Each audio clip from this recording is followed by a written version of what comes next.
for now, we're going to move on to Android, setting up the entire Android system. So we're going to do basically what we just did for iOS, but for Android, it's going to go a lot faster because we don't have to compile all those libraries that were going on before. So should just be a straight shot through. So let's just close out of everything. Again, slow machine, don't want to take up too much of the memory or CPU processes. So we'll just close out the simulator. Let's shut down Xcode for the time being. You can close that out. We can close that. We can close that. Now we're back at the instructions, and we can continue on from here. Okay, so now we're going to go into Android. So, more steps. This never ends. No, it does. It does. In fact, compared to the 3 to 6 months that this should normally take, this goes a lot faster. So we're going to do is we're going to add this line. We're going to run that. Actually, we're going to go back to the generator first. Forgot that we had logged in. So let's get out of there. And now we can, as long as we're in the generator code, we'll run this real quick. It'll take a minute. I already had it added, so it went pretty quickly. We have to install Java 8. Yep. Don't forget this 8 right here at the end. That is super important because you don't want Java 7, which is the default that it will actually install. It's the old version. We don't want that. We want Java 8.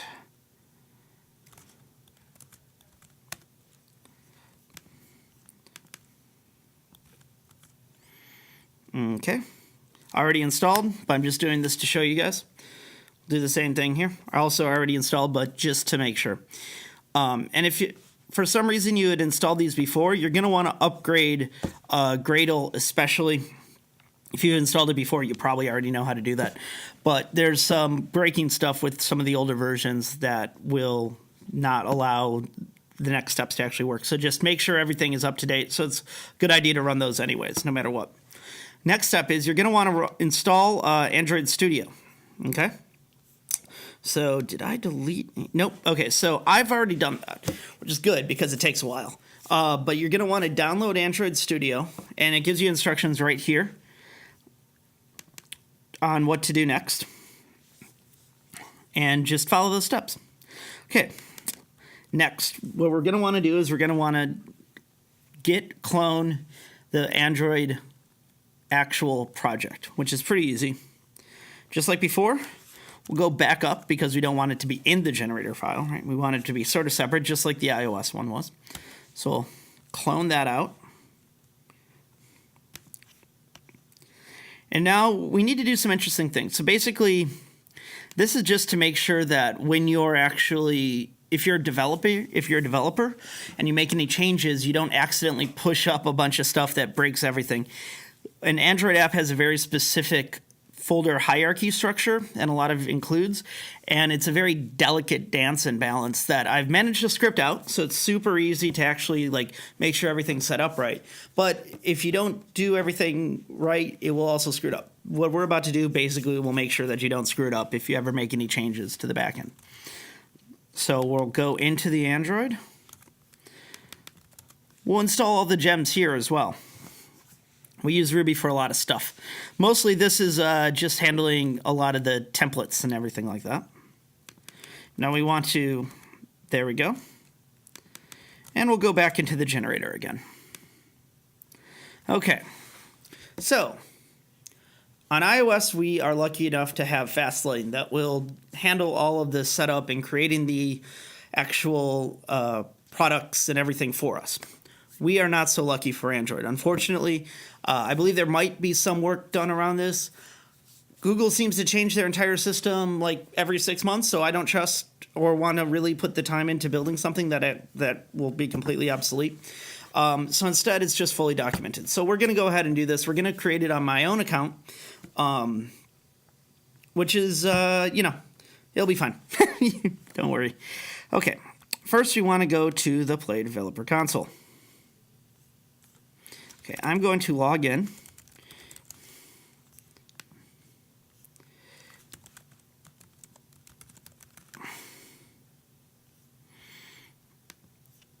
Okay.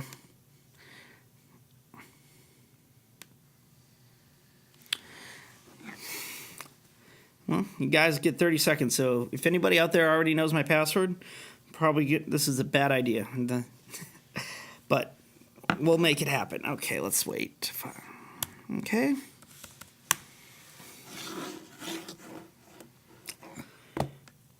And now we're in. Okay, great. So you'll notice a bunch of previous apps that I've used and everything like that. What we're going to do now is we're going to create one. I'm just going to call it push demo.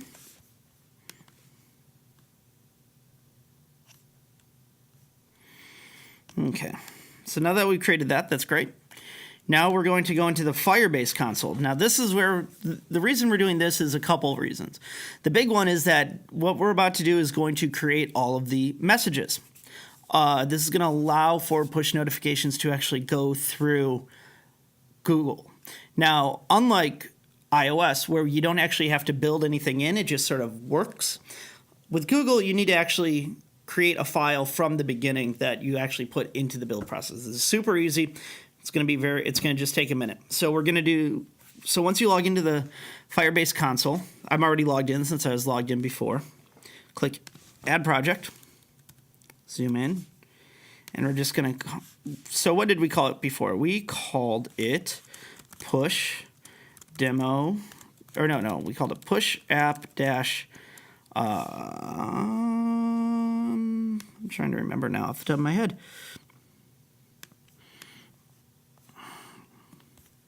We called it push demo dash RJI/Mazoob. Let's call it that. Apparently can't have dashes in. Or, there we go. Okay, so we have this project ID. We create project.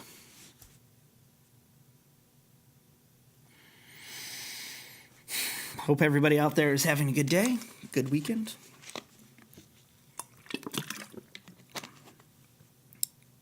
The 3 of you that are currently watching on Facebook Live. I'm not sure how many of you are on RJI. I guess I could check for a second, huh?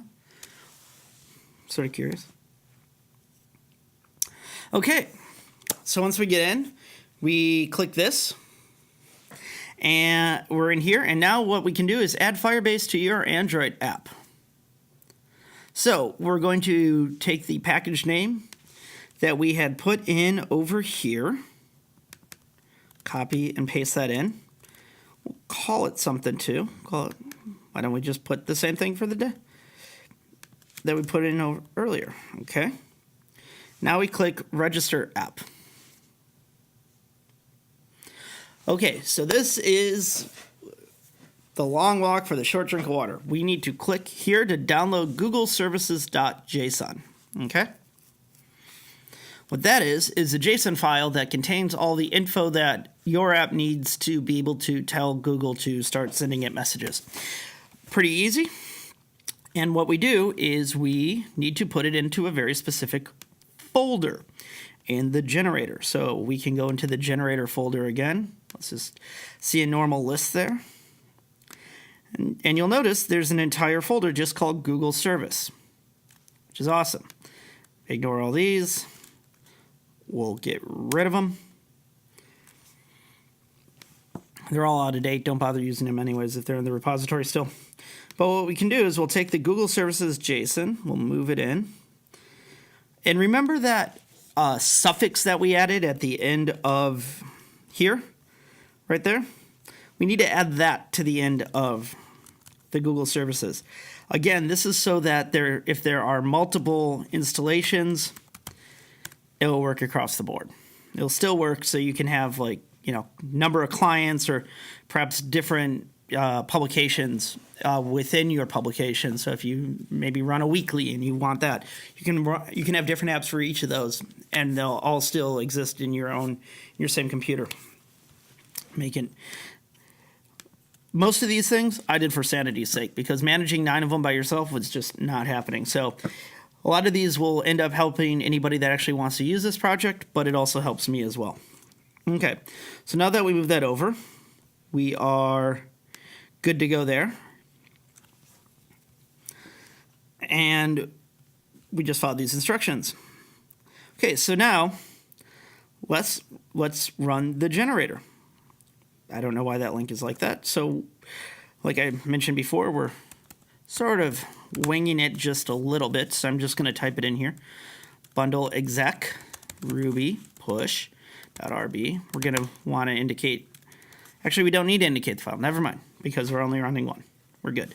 M, going to want Android. Then we're going to want A, push Android.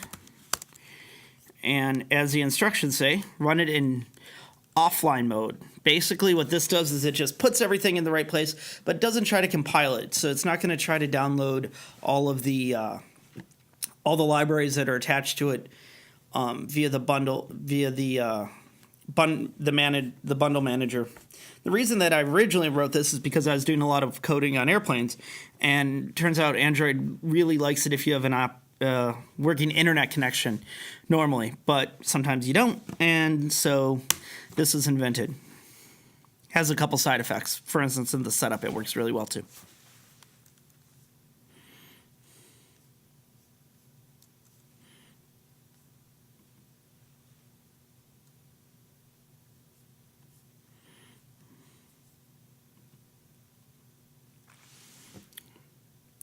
Sure, why not? Why wouldn't it fail? What is going on?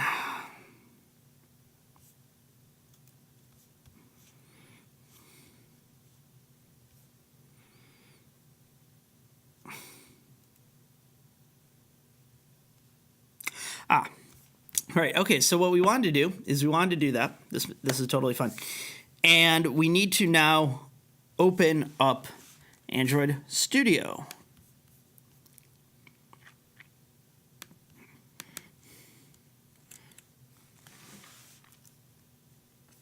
Oh, there are 5 people watching. That's nice.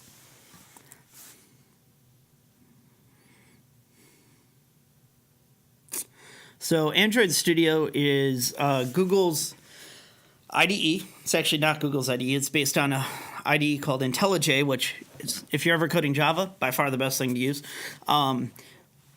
Still not my favorite IDE in the world. It's because it's all written in Java, it takes up a lot of processing power. A lot of people would disagree with me about this, but personally, I'm not a huge fan of it. But it manages a lot of really complicated stuff in the background, like what it's doing right now with starting Great Old Damien, all this. Basically, right now it's taking all of the files that we've given to the project and making sure they're in the right place, they're in the right format, everything like that. It does that automatically every time you reuse the generator. It doesn't take very long, because that may be on this machine. But from there on, we can just use the command line as well to actually produce everything. So again, no coding on your part is needed. You don't need to open up any of the files. We just need to look at this.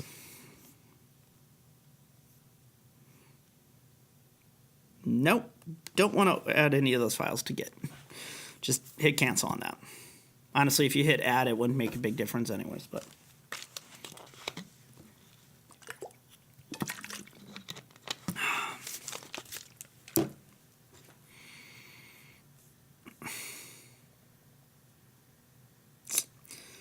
Technically, this is scheduled till 3 p.m.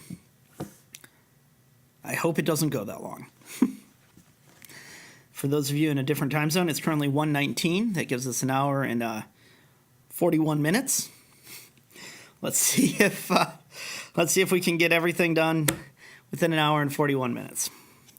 Okay, so we've opened it up in Android. So we're going to run it in the Android simulator now. What you do is you go up here and you click Run App. It's this little play button. So I've already created an emulator because it takes a long time to do so. But I'm just going to step through real quick how to do it yourself the first time you run this. So the first time this opens up, this will just be blank. And you go down here and click Create New Virtual Device. Okay, from here you can choose different sizes, generic sizes, different types of screens.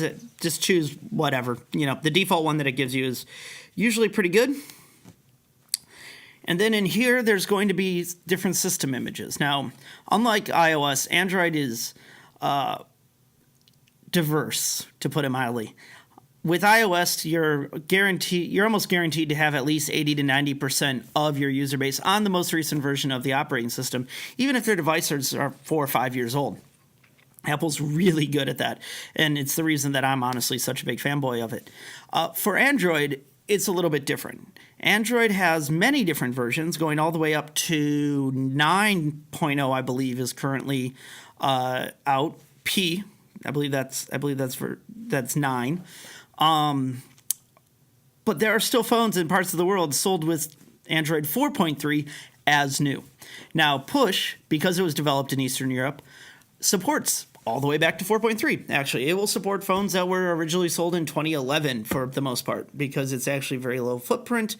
It handles low memory conditions pretty well, and it uses the libraries properly. So you can actually use any of these images. This is depending what version of the Android do you actually want to download. So I chose Nougat 7.1.1. Has about a 25 to 30% market share in the West, so it's a good one to test against. Interesting enough, actually found a bug in 8.0 recently. Very few people have it, but one of my most recent deployments actually did, and so I was very happy about that. So if you do test the newer versions, if your phone has newer versions or something like that, and you run into a problem, again, you can tweet at me, you can email me, or you can go to the GitHub page and start up an issue, and I'll be more than happy to look at it, because these versions will be getting more and more popular over the next couple years. But however, I already have 25 installed. I could click next, and it would create an entire image. I already did that, so I'm just going to go back to the one I built yesterday. So we'll click this. It will launch. I'm going to go proceed without instant run. And the reason you sort of want to do that is because it will change the code up unexpectedly. Let me work on that. Or if you're a developer and you want to make a branch, go ahead and try it out. That'd be awesome. But in general, anything that the Android dev environment tries to change, just say no. It's going to try to change stuff a lot and often. Often, unfortunately, in Google's world, those are seriously breaking changes. They will make everything blow up. Don't let it do what it wants to do. It's a petulant child.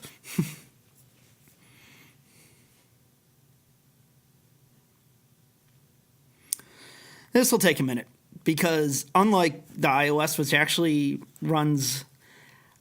it's actually technically running in the same operating system, this is booting an entire new virtual machine up, which takes a bit longer and is actually even slower than the iOS simulator.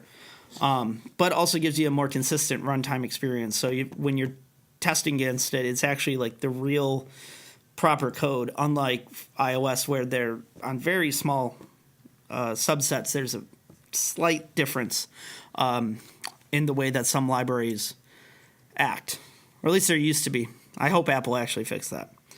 With the new convergence that's supposed to be coming out between iOS and macOS, I imagine that they did make the libraries come together a little bit better.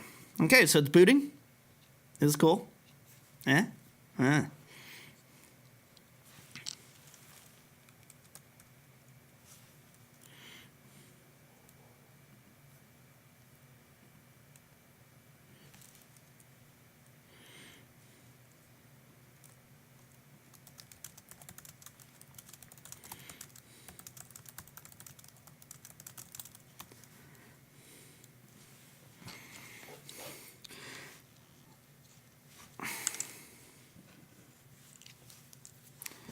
Okay.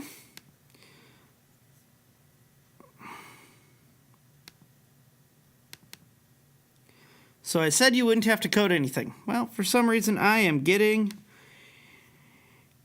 a coding error. Of course. It's the thing I did last night. Shocking. Yep. This will never happen again. Never change stuff right before you deploy. This is what ends up going wrong. I accidentally compared the length a string to a number. I wanted the length of that string to the number. In fact, this doesn't even matter. It was a bad bug fix for something, but it'll stay in because it technically will work. So we're gonna try running that one more time. I'm gonna proceed without instant run again. See what's going on. It's gonna build it.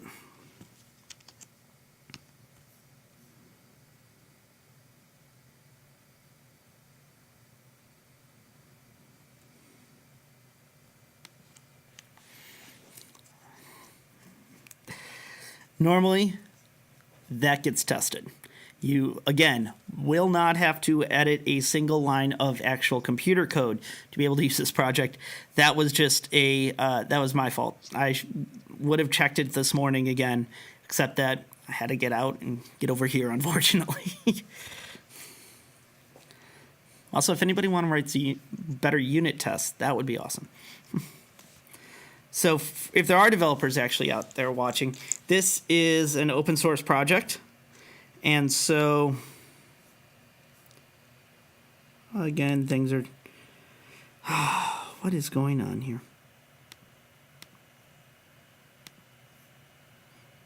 Cannot find symbol variable length. Oh, so we're going to get rid of that anyways. Okay, that's what happens when you try to put new code in the day before. That's been running fine for like 2 years, always. So as I was saying, if there are any open source developers out there, this project is 100% open source, MIT license across the board. It would be amazing if you wanted to fork, you wanted to contribute, anything that you could do for this project would be really great. It's already up and powering a number of different news organizations all around the world.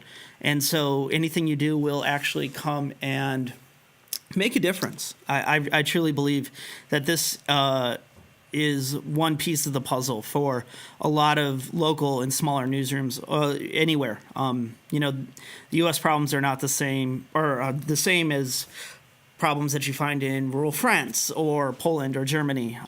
The same financial crunch is happening to everyone. The causes of it may be slightly different depending on the region, but this project gives a way to quickly and easily reach a target audience, send push notifications, manage analytics, give yourself a presence on a user's home screen beyond having to just find a website that they're trying to go out and look for.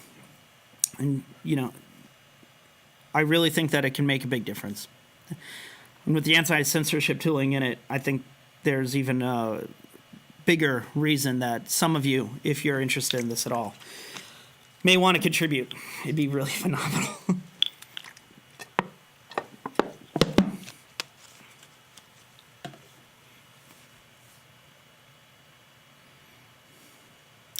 Okay, so it's still building here. Gradle build running. Again, machine. I don't know if the mic is picking it up, but the CPU fan is going pretty strong on this one. I didn't even know MacBook Airs. I thought MacBook Airs were silent from day one, but I guess the old versions had some moving parts in it because I'm hearing it.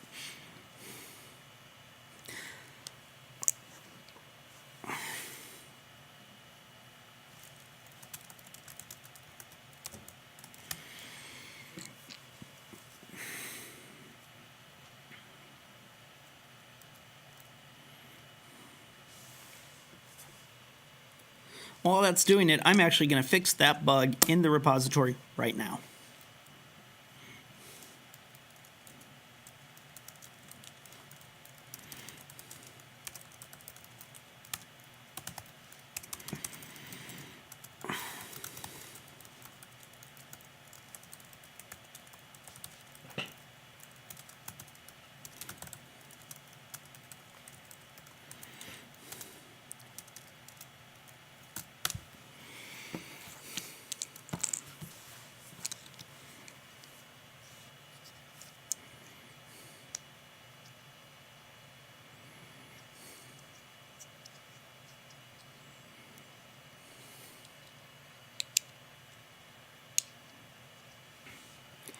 Error installing APK. Well, that probably is because of the emulator. That's not going to be a problem with the code. It's just a problem of sometimes the something gets stuck in, a spanner gets stuck in the works. So you just got to try it again with Android. There's a lot of moving pieces, and to be honest, I've known some colleagues at certain places that also are not huge fans of development for perhaps their own platform.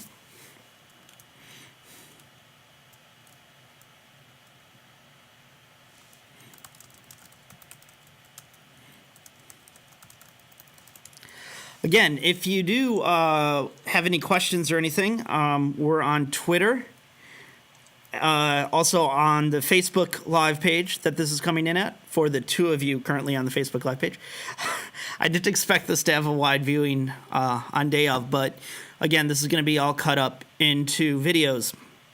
So hopefully that will seriously help the range. Okay, so something is going wrong with installing it onto the APK, which happens from time to time. So what we're going to do is I'm going to pull out my Android phone, and we're going to run it on, straight on a real device. Oh, wait. It's right here. Okay, let me get the cable, though. That's right there. Plugging it in. This has a real community access vibe going on right now.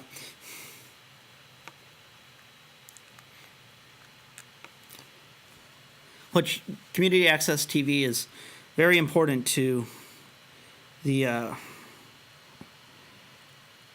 marketplace of ideas for everybody. Okay, so now when we launch this, yes, I want to allow debugging from this device. We will see my phone right here using Android 6.0.1 because the phone I have is a test device I picked up at Best Buy, I think, for about $200 once.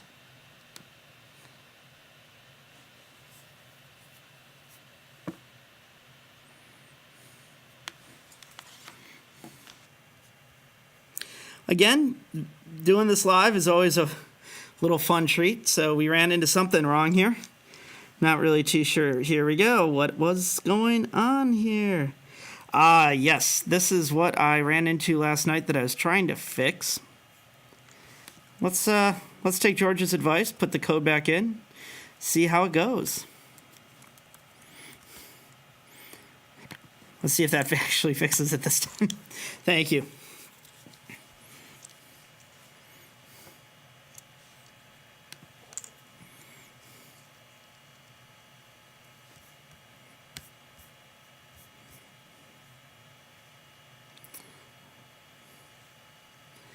I figured at some point in this entire demo I would get caught up a little bit, and yep.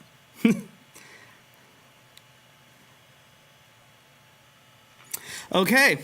Thank you, George, again for helping me debug that. I really appreciate it. I actually not sure if we know each other, but if not, I owe you a round.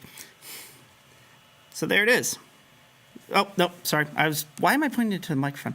There it is, running just fine on an actual device. You can go in, can read the articles, everything that you would expect.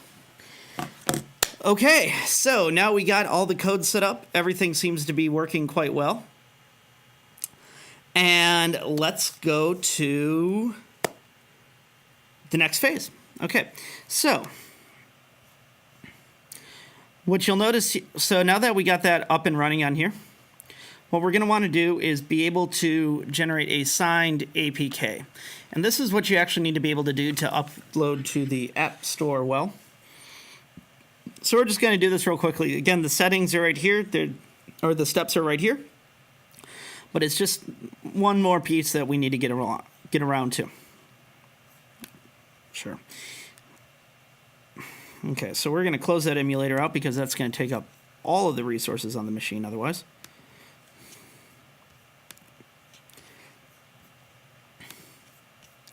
So now we can go up here and we can go to Build. We're going to generate a signed APK. An APK is the actual file that is the app. This is what gets uploaded to Google that they put on the store. And signing it means you're basically verifying that the code that is on your building is actually what gets deployed as well. So you're basically generating a signature for the code itself. Okay, so we're going to follow the steps again. And so once you click next, you click create new. And we're going to put in a key path. So as it says here, put your location for your key path and somewhere. So we're going to do this. We're going to go, I'll put it in my own home directory.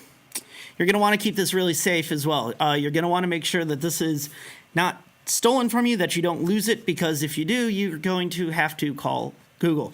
And they are a pain to deal with, to put it mildly. If you can get a hold of them, it's going to be a lot of emails. And we're going to put in some passwords. So for this one, because this is just a machine that's going to get wiped, I'm never going to upload it. We're just going to do this. Password will be the password. Okay. And in the alias, choose a name. I like this one. And, you know, to be fair, there's probably better ways to do this. But this has been working for me for a while. So for the second password field, choose another password. I suggest personally using a password manager for this. This makes sure that the passwords are long, properly random, and stored in a way that you can retrieve it quickly without having to remember it yourself. I use password managers for everything, for the most part. I've worked at places where it was a fireable offense to not have one. I don't know why you wouldn't use one. They autofill everything in for you. It's awesome. Use a password manager when you're generating this password.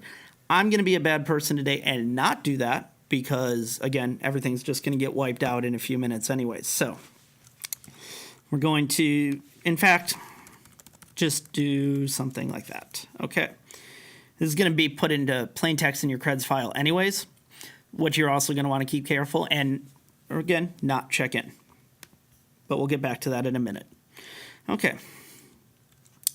So you're going to click, need to put something in here as well. I'm not going to fill in my whole information because I don't really care. 25 years of validity is good. Okay. And as it says here, click next. Then click V2. Click finish. Okay. So now what you're going to have to do is you're going to have to take what you just put in and you're going to need to put it into your generator file that we had before. So the creds specifically. So you're going to go back into the creds.yaml file that we opened up before.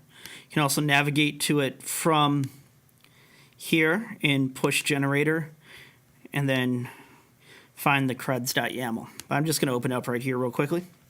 And what you're going to need to do, so let's zoom in on this a little bit so it's easier to read.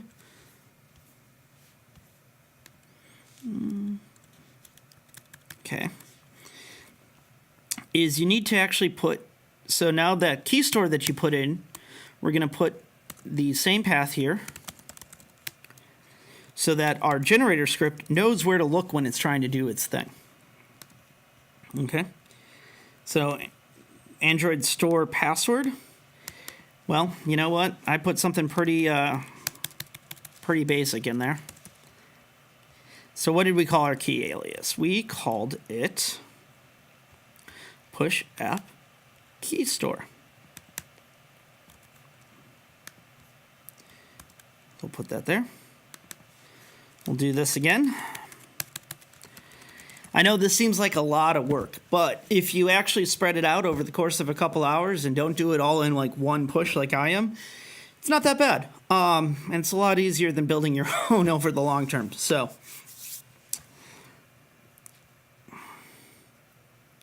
okay, so now that we put those in there, we should run the generator without that developer, or without the offline flag that we had before. And this will fail out miserably. Awesome. Oh, it's because I forgot bundle exec. That's a new feature that I put in, but I forgot to update all of the documentation necessarily. So I'm going to fix that for myself and for everybody that might be watching this in the future right now.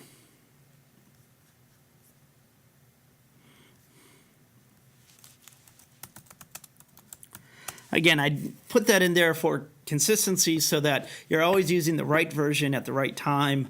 I know there's ways to do it otherwise, but this makes it a lot more sane and clear and easier for debugging as well. So if you ever come back and are running into a problem with me, if you're using that bundle exec, I know that we're all on the same page, and that really makes everything easier for your machine, for me, for any developer out there.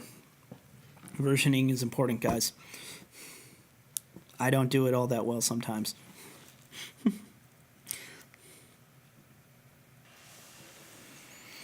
Okay, so something validated signing release. Awesome. So what we just did sort of failed, which is fine. It's because we don't have everything set up on the Google Store necessarily quite perfectly done. It's okay. What you can do, what we'll do is add the entire final deployment to the store as an addendum, because there's a bunch of stuff that's going to appear on the screen that I would prefer not to do live, because I'd like to block it out for you guys, just because I don't want to expose myself too much there. So we're going to add an addendum to that in the next coming couple days, and make sure that all works out for the final production push. But what we will do is we will show you how to set up push notifications real quickly on the back end, because since we already got working demos on both the iOS and the Android devices, we can actually start testing this out. So let's do iOS first. Okay. So again, there is documentation for all of this. Did I put it in the generator? I believe I put it in the generator. I did not put the documentation in the generator. Where did I put the documentation for the push? Oh, no, you know what? I put it in the backend. So if we go back to the push backend,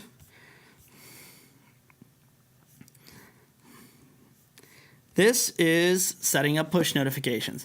This is why it's called push. This is the challenging part, or used to be challenging. In fact, using some of these tools, it's become a lot easier over the last couple months to set this all up. And luckily, it involved almost no additional coding on my side, which is even better.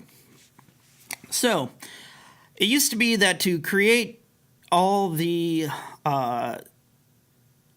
certs for iOS, you had to get them into the right format. You had to do all this. Well, I automated it for everyone. I used Fastlane to automatically download everything, and then I did a bunch of scripts to convert everything and check it all and make sure it all works out pretty well. So what we're going to do is go back to the generator again, and we're going to run the iOS generator, but we're going to add a special flag to it.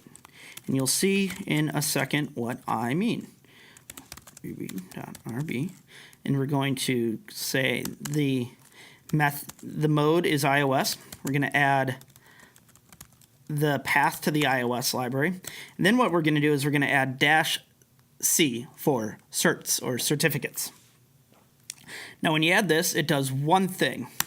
It doesn't build the app, it doesn't do any of that stuff, but apparently something, wait, what just got screwed up here? Oh, I forgot to I forgot to actually add Ruby.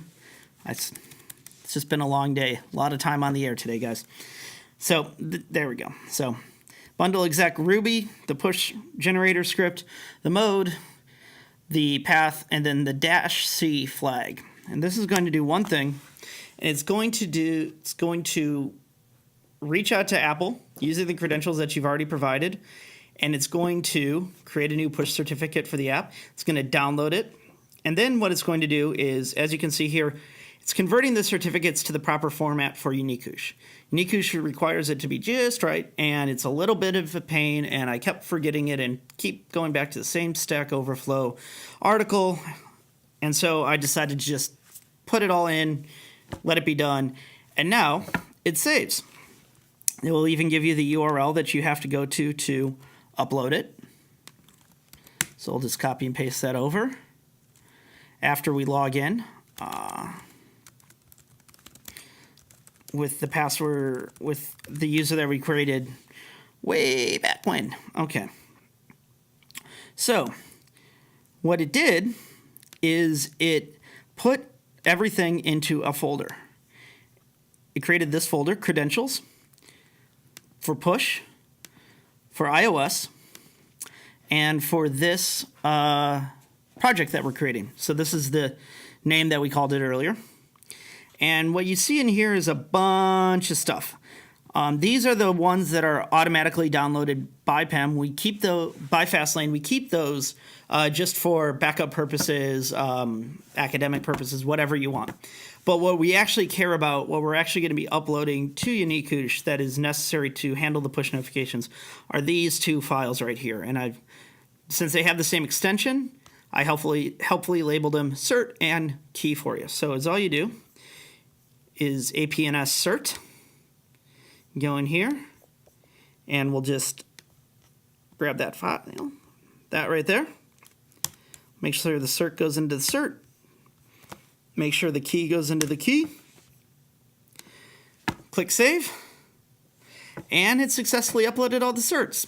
What that means is we can go to Notifications Preferences, and we'll see here for Sandbox and Production, it has created everything in Unikoosh automatically.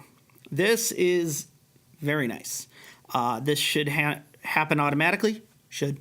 Again, bugs, hit me up. But this is something that I've set up multiple times in the last couple of weeks. So it's pretty easy. So the next thing that we'll do is we'll set up Android too, for the heck of it.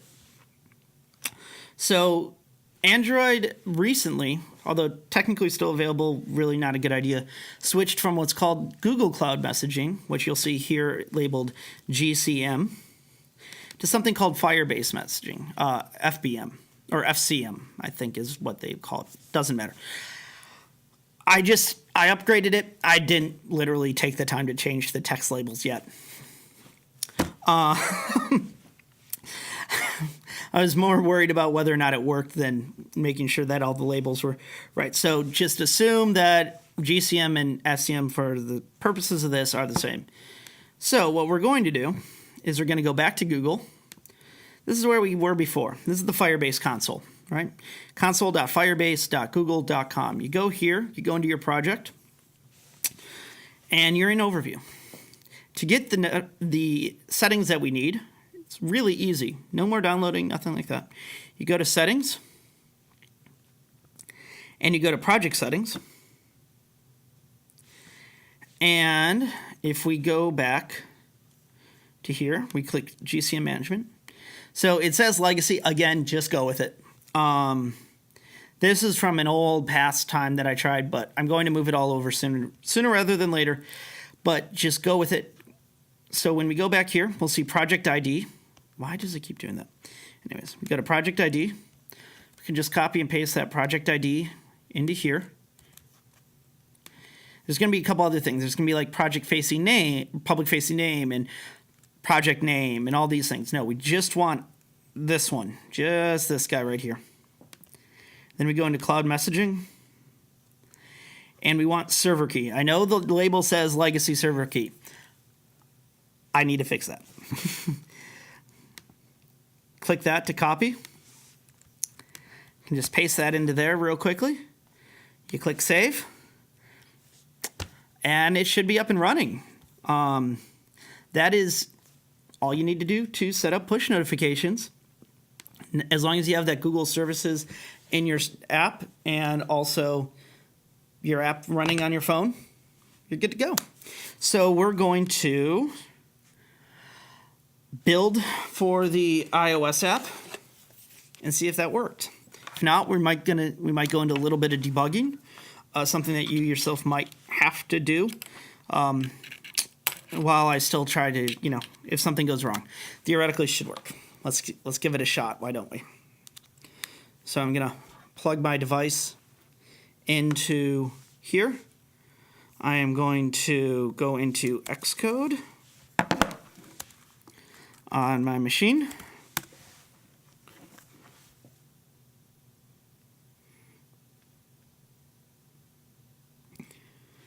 And we're going to go ahead and open up push. We're going to build to the phone.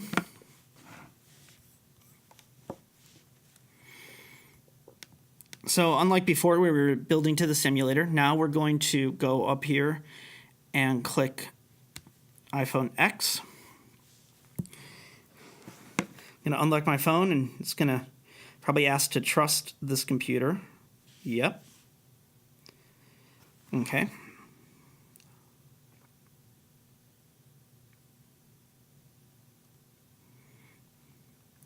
I need to put in my device password just to make sure it's trustworthy.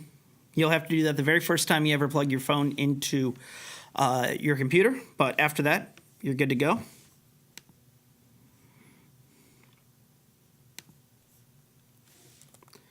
And now we go ahead and launch it into the device itself. Let's see how it goes. So while it's building here, a couple things about the iOS app. It's fully iPad compatible as well. Looks gorgeous on the iPad. There's still some stuff that I'm working on for it, but in general, it works great.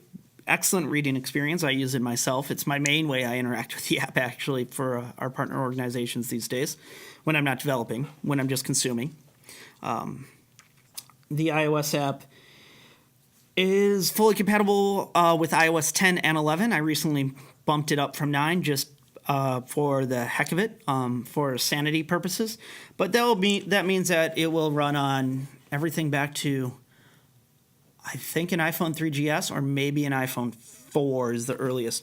But either way, it's still many, many years ago, and a lot better than you have for iOS, for Android, for sure.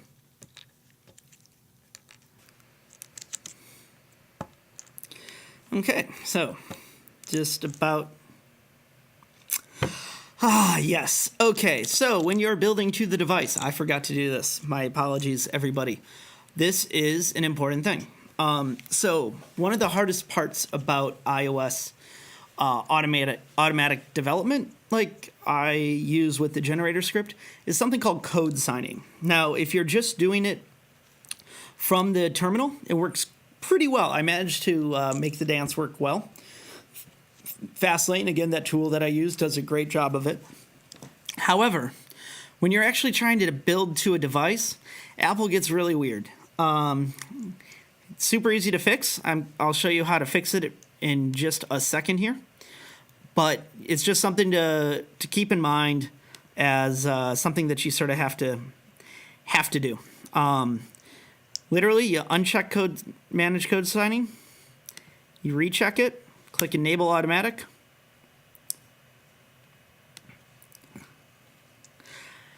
And I forgot to add my team to this. Okay, so the team is automatically added to Fastlane by the virtue of the fact that you have to log in the very first time you use it, which we sort of skipped here, but it will prompt you properly when you are going to do so. However, and again, that's all in the notes of how to manage that whole system from beginning to end. However, because this is not my normal device, my account is not actually in Xcode itself. It's only in Fastlane. So we need to add it to Xcode before I can build to a device. That makes sense? Let's add an account. Let's add mine. Okay, we're going to get that password over here.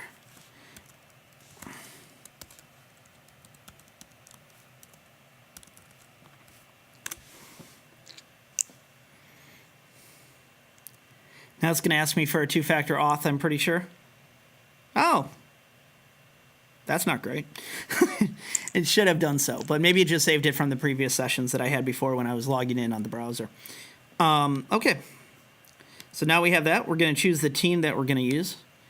Again, if you're a solo developer, you're probably not going to have to deal with teams, but because I manage many different versions of this for different clients and different newsrooms across the world, I have a couple different organizations. So I just chose myself, and now that whole problem that we saw just earlier with the device is going to be completely cleaned up. It's going to build, it's going to recompile real quick, caches all those files, so it doesn't have to redo them every time. Thank goodness. And we are going to just see how this all works out. I think it's shaking out to work pretty well.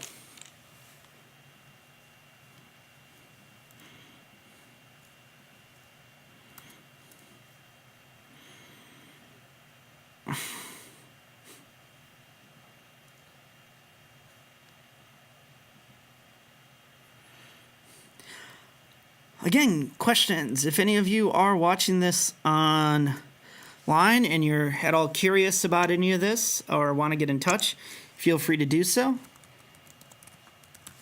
So you might get a couple of these things that are going to come up. Just type in your password and click always allow. It'll be fine.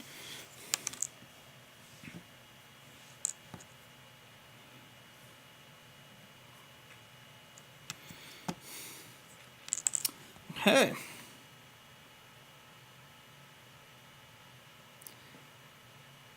Oh, because this is the first time I've built to a device on this machine, it needs to download a bunch of debugging stuff and things to be able to support this particular model device, my iPhone X specifically. This takes a little bit of time, so I am going to be back in just a few minutes. Unlock the iPhone to continue. It's pretty easy. And it should go ahead and install itself. And there we are. Cool. Yes, I want to allow notifications because otherwise that would defeat the whole purpose of what we're doing. I'm looking at the logs. It's saying it's successfully registered. Let's send a push notification. So we go to new notification. And type whatever we want in here. 1 second, folks. And let's go with the most standard, boring programming thing in the world. Okay. So right now we only have one article in our project. So I'm just going to put in a fake number here. It'll be fine. We're just making sure it gets sent. So we're going to create, and because I have built the app from my computer, it's going to be in test mode. The only way it's production is if it goes through either test flight on Apple's iTunes Connect service or somebody downloads it from the App Store. If you are installing it straight from your computer, though, it will always be test. The only way to test production is to actually have somebody download it from the App Store. If it works on test, though, it will work on production. It's the same key. It's the same exact system. Nothing changes. It's Apple that determines where it gets sent, not the backend system, which makes my life a lot easier than it used to be. So we're going to send to test. I'm going to click OK. And we're going to see if that actually worked. Yes, indeed. Okay, so the reason nothing showed up is because it couldn't find that article ID, which is exactly what you would want if your app is already open. So let's send one more. And right there at the top is the push notification that just came through.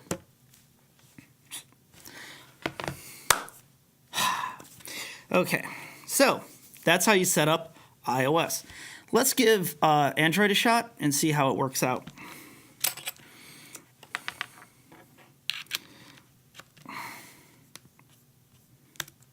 Let's close down Xcode.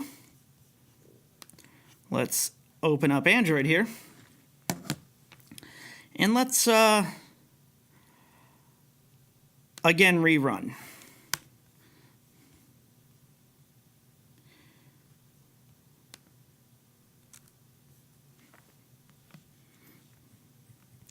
So one thing to do when you're actually testing this is to watch the log files. If you're a developer, you'll know what I'm talking about, but they'll give you some insight on like whether or not push notifications were properly set up. If you forgot to set up push notifications, that happens to me sometimes. But this is the really hard part. So, okay, so we're going to allow USB debugging on this device. I'm going to check, and for some reason, it couldn't find push service provider with type FCM.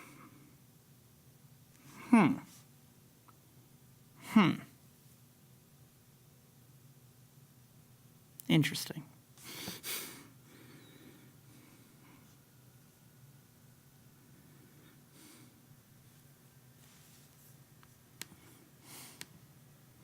What we're going to do is we're going to try one more time of recreating that push server. And when those of you that are out there watching live, you're seeing this, this is probably not going to be included in the final thing. We're going to bear it down to make sure that everything works properly. But, okay, so we just recreated it in the back end just to make sure everything actually works out. And we're going to relaunch as soon as this finishes up.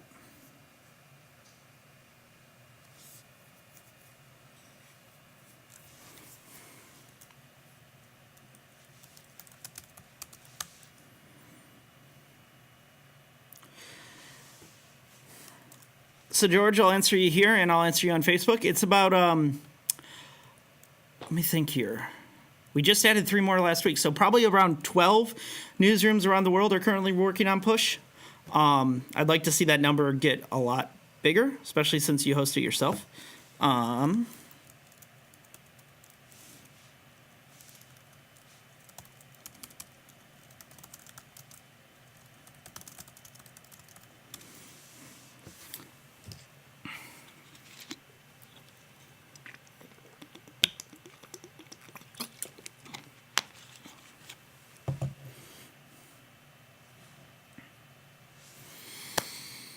Okay. Let's see how that works.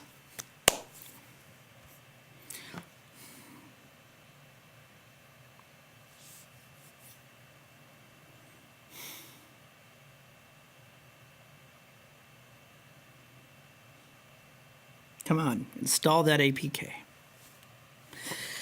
Yeah, this whole thing has a real community service announcement vibe.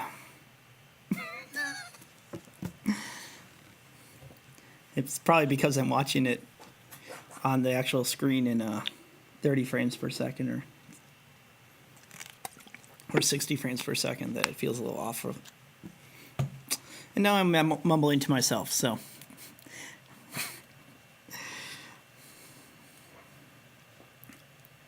This is really fun, though. Anybody that has come around to watch us today, thanks for joining me. This is the project that I've basically devoted a significant portion of my life to for the last 3 years, and not an insignificant portion of donor money. So the thanks to everybody that's helped me, anybody that's provided feedback over the years, sat with me while I just screamed bitterly about something new that Google or Apple decided to deploy that month that broke everything in horrible ways, because I probably rewrote half the generator code about 12 different times just to make sure everything works out right. And I plan on keeping that going, by the way. So, though my time here at Mizzou is going to be finishing up at the end of the month, this is a project that I am continuing to support and develop for quite a while. If anybody's interested in supporting it financially in any sort of way, I would love any leads on grants.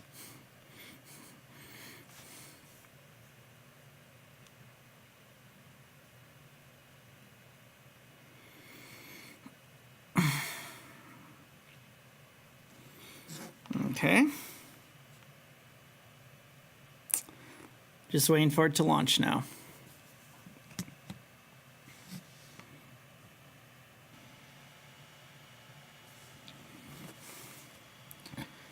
Okay, so a little bit more debugging. We're going to uninstall the app that we had previously built to it and reinstall it and see if it pops up or something. Maybe something just got stuck in the debugger. That happens from time to time.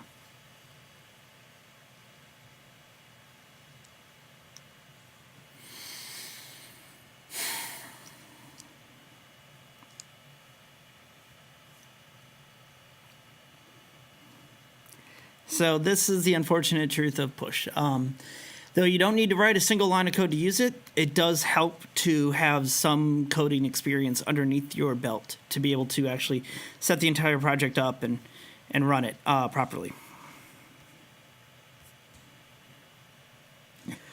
Cool.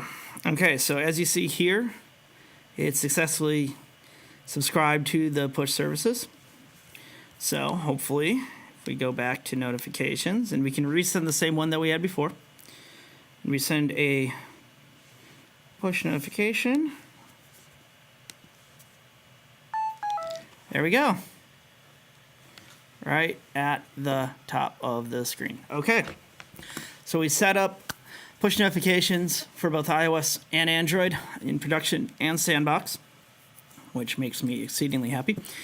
And that's about where we're going to almost finish here. So the last thing that we're going to do, I'm going to show you how to do, is how to actually upload an iOS development or production build. Android, like I said before, we're going to have to save for a little bit later time because there's a lot of very important numbers and figures and things that appear that I don't really want to be showing off because some of the projects.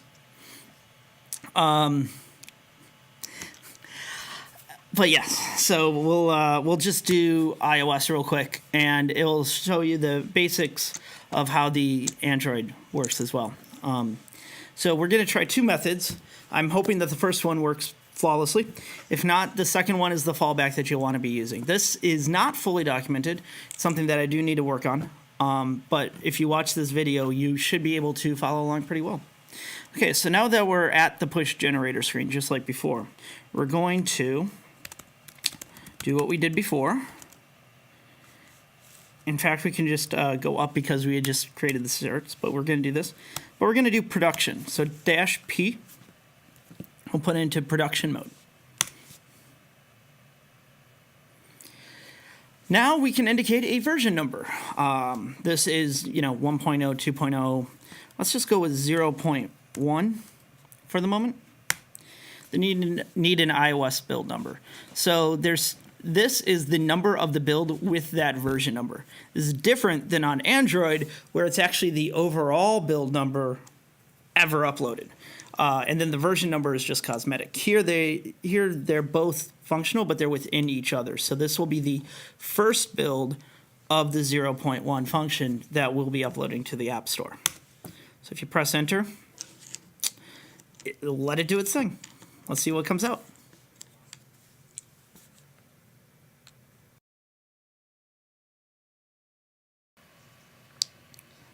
So what's happening here is the same thing that happens when you actually go and press run in Xcode.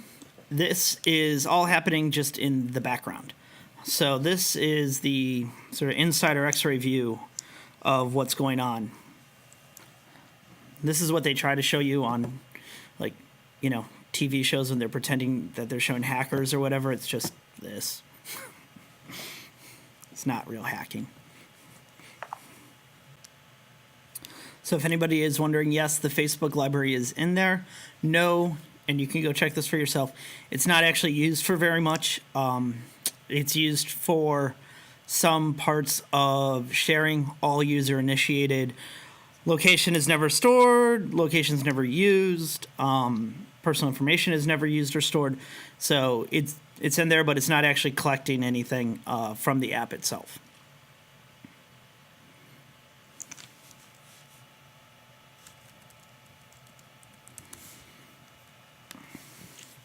Like before, sometimes it has to just read the right permission, so you do have to put in your system password. Again, it's totally open source.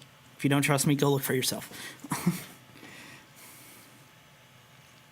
Okay, so this actually is working really well. It is currently uploading it right now to the App Store. Fantastic. So this is just uploading the final compiled version of the code to the App Store. For a while, I was having some problems with it. That's why I was a little bit unsure a few minutes earlier. But it seems to be working really well. So for this, you basically need to open Xcode once, and that is just to, when you first install it, to make sure that all the libraries get put in the right place. But after that, you pretty much never need to touch Xcode again. Something screwed up.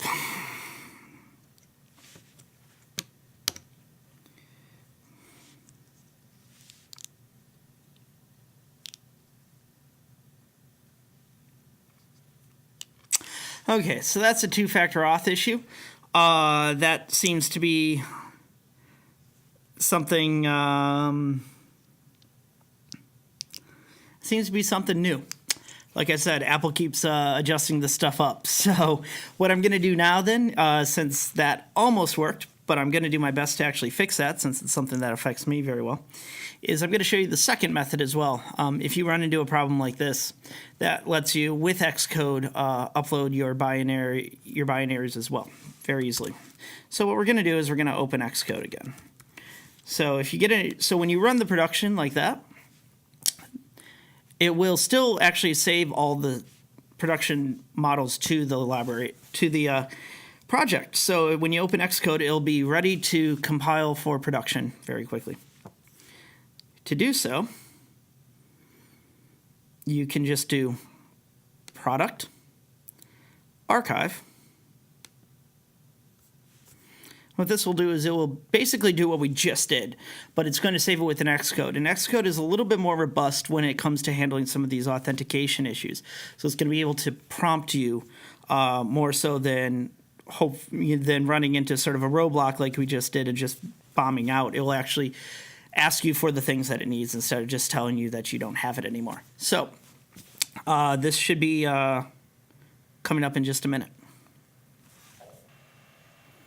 Okay, so this is just about finished up here.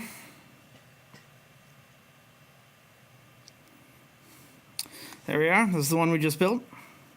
This is the other one. It's always good to rebuild it just to make sure everything comes through, though. Then you just click Upload to App Store. Yes, you want that. Yes, you want to automatically manage it. Trust me. Then you just click Upload. So we're going to upload this. I'm never going to publish it, but we'll upload it anyways. Okay, and that is the end of the live stream today. Thank you, everybody who kept watching. Thank you to anybody who watches this in the future. I really appreciate the time and effort given to me by my current sponsors here at the Reynolds Journalism Institute at the University of Missouri, as well as my former support from the Knight International Journalism Fellowship at the International Center for Journalists and the Organized Crime and Corruption Reporting Project. The support that has come from all of these projects, from all these people and organizations over the time on this project has been a huge help. Being able to work on something like this has been really one of the bigger and better moments of my career. And so thank you for everybody for watching me as I try to put together an entire series of apps. And I think we finished it. I think we got it right over the course of the day. This is the fastest I've ever run through it.